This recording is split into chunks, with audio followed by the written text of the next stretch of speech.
Good evening sir. Good evening miss Devika. Finally तुम यहाँ पर आ गई। आपने ही बुलाया था ना? हाँ हाँ, तुम बाहर भी खड़ी हो, आओ अंदर।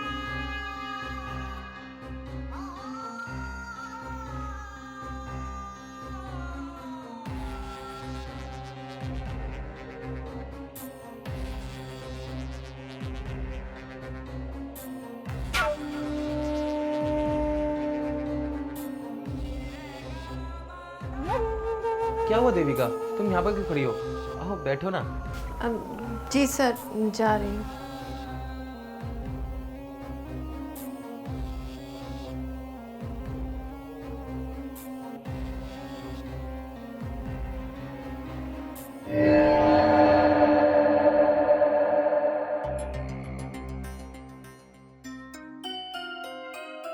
सर, आपने मुझे अपने घर पे क्यों बुलाया? तुम्हें सैलरी चाहिए थी ना, तो बस इसलिए तुम्हें बुलाया। तो सर, सैलरी तो आप ऑनलाइन भी भेज सकते थे या ऑफिस में भी दे सकते थे। तुम्हें पता है देविका, मैं अपने सारे स्टाफ को ना सैलरी के लिए ना अपने घर पर ही बुलाता हूँ। सर, पूछ सकती हूँ स्पेशल रीज़न? इसका कोई रीज़न वीज़न नहीं है, ये मेरे खुद के बनाए हुए रूल्स हैं जो मैं खुद फॉलो करता हूँ। सर, आपने कहा था कि मैं घर आऊँगी तो आप मुझे मेरी सैलरी दे देंगे, तो सर प्लीज़ आप मेरी सैलरी दे दीजिए। हाँ हाँ, इतनी जल्दी क्या है, मिल जाएगी सैलरी, कहीं नहीं भाग रही। अच्छा ये बताओ, तुम मैरिड हो? जी सर, तभी तो मंगलसूत्र पहन रखा है। वैसे देविका, मैं ये पूछ सकता हूँ तुम्हारी सैलरी कितनी है? सर 25,000। बस 25K? मैं तुम्हें 50,000 दूँ तो? सर, मैं कुछ समझी नहीं। अब देविका, इतनी भोली मत बनो, तुम सुंदर हो, जवान हो और शादीशुदा हो। बस मैं इतना चाहता हूँ कि तुम मुझे खुश कर दो। सर, आप मुझे गलत समझ रहे हैं। मैं कोई ऐसी वैसी लड़की नहीं हूँ। मैं आपकी कोई भी ऐसी वैसी बात नहीं मान सकती। मैं एक अच्छे घर से आती हूँ। अरे देविका, वही तो, मैं ऐसी वैसी लड़कियों पे ना मुंह भी नहीं मारता। अरे तुम खास हो। अच्छा छोड़ो, मैं तुम्हारी सैलरी के साथ साथ ना तुम्हारा प्रमोशन भी करूँगा। अब सोच लो, आती हुई लक्ष्मी को कोई लात नहीं मारता, और वैसे भी ऐसे मौके बार बार नहीं आते हैं। मेरा दिल आ गया है तुम पर। सर, मैंने अच्छे से सोच लिया है।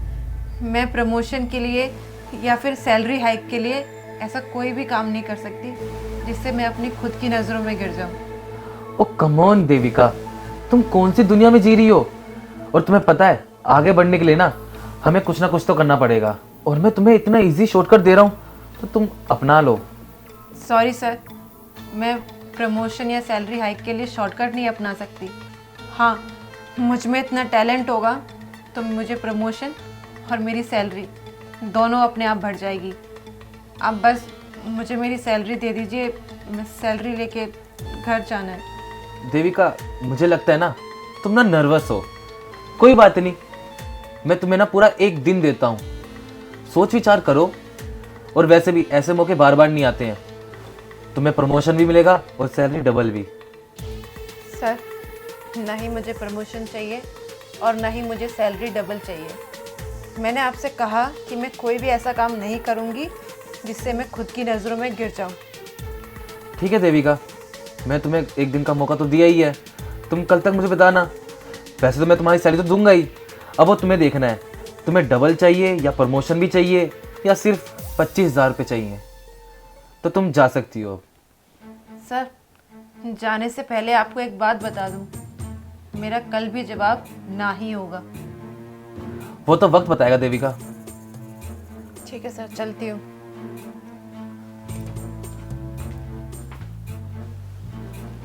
आ गई, बेचारी को पता नहीं है पैसों में कितनी ताकत होती है, हर कोई खींचा आ जाता है।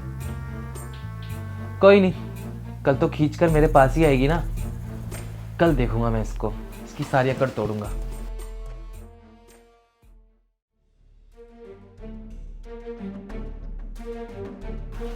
सुनो, मुझे आपसे कुछ बात करनी है। हाँ बोलो ना। बात ये है कि फ़ोन आ रहा है। हेलो। हेलो, शर्मा जी से बात हो रही है? हाँ बोल रहा हूँ, आप कौन?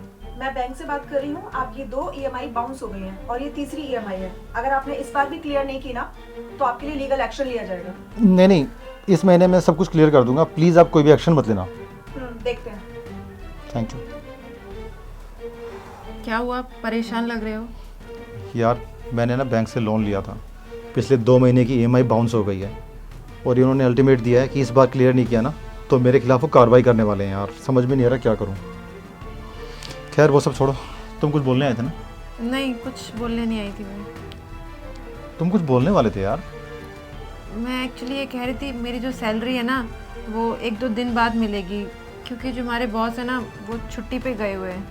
चलो फाइनली जब तुम्हारी सैलरी मिल जाएगी ना तो एटलीस्ट मैं अपनी ईएमआई क्लियर कर दूंगा, झंझट खत्म हो जाएगा। थैंक यू सो मच यार, इतने बुरे टाइम में भी मेरा साथ देने के लिए थैंक यू। हमेशा हूँ।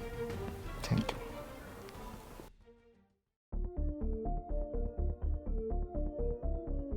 मैं तुम्हें ना पूरा एक दिन देता हूँ, सोच विचार करो।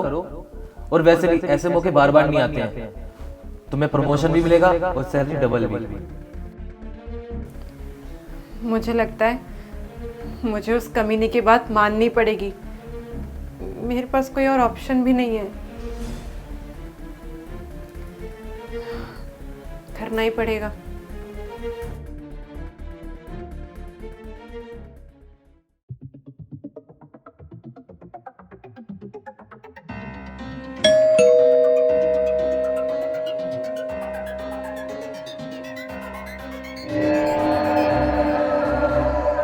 हेलो मिस देविका, फाइनली आज तुम आ ही गई।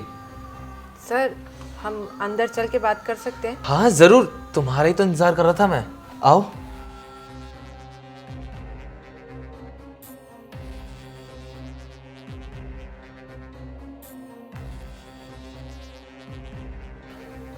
अरे देविका, खड़ी क्यों? बैठो। जी। तुम्हें बताऊं, मुझे ना पता था कि तुम जरूर आओगी, क्योंकि पैसे में ताकत ही इतनी होती है। सर, तो आप सैलरी दे देंगे? हाँ, सैलरी क्या, प्रमोशन भी दूंगा तुम्हें तो अब। वैसे तुम्हें एक बात बताऊं, तुम ना बहुत सुंदर हो।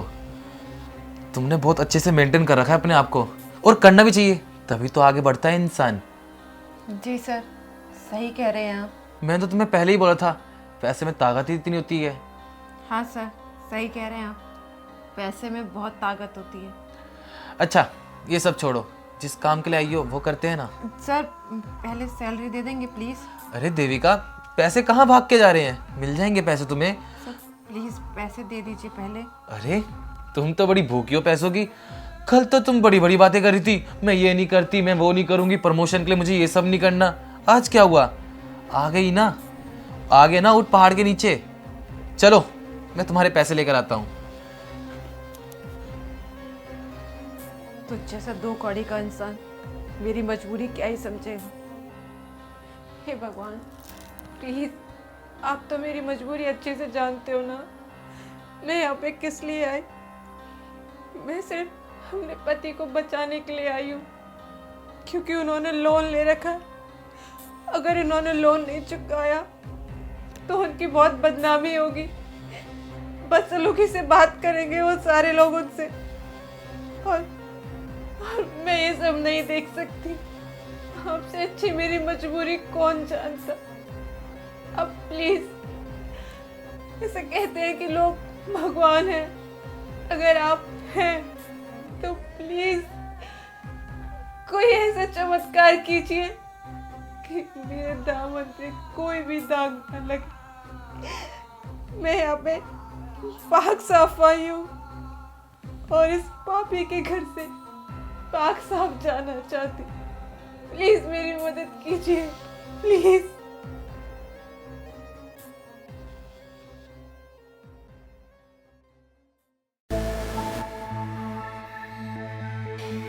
ये लो देविका, तुम्हारे पैसे। अब तो खुश हो तुम? जी सर। अब तुम्हें प्रमोशन भी मिल जाएगा और तुम्हारी सैलरी भी डबल। अब तुम खुश हो ही गई हो, तो अब मेरी बारी। अब तुम मुझे भी थोड़ा बहुत खुश कर दो।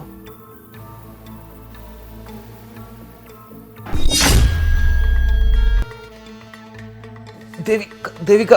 क्या हुआ सर? सर,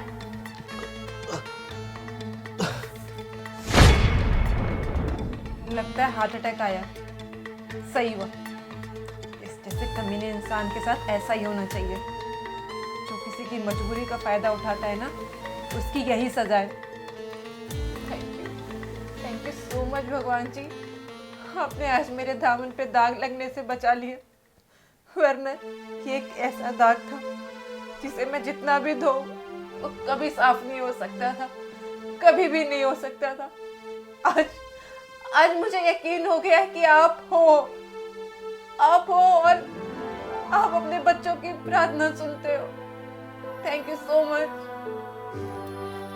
मैं तो चाहती हूँ कि तू इसी तरह सड़ सड़ के मर जाए, और हाँ, तेरे शरीर में ना कीड़े पड़े, तेरी आत्मा तड़पे, तेरी आत्मा को कभी शांति ना मिले। जो किसी का मजबूरी का फायदा उठाए, उसके भोलेपन का फायदा उठाए। अब देते रहना नर्क में प्रमोशन। चलो, मेरा तो काम हो गया।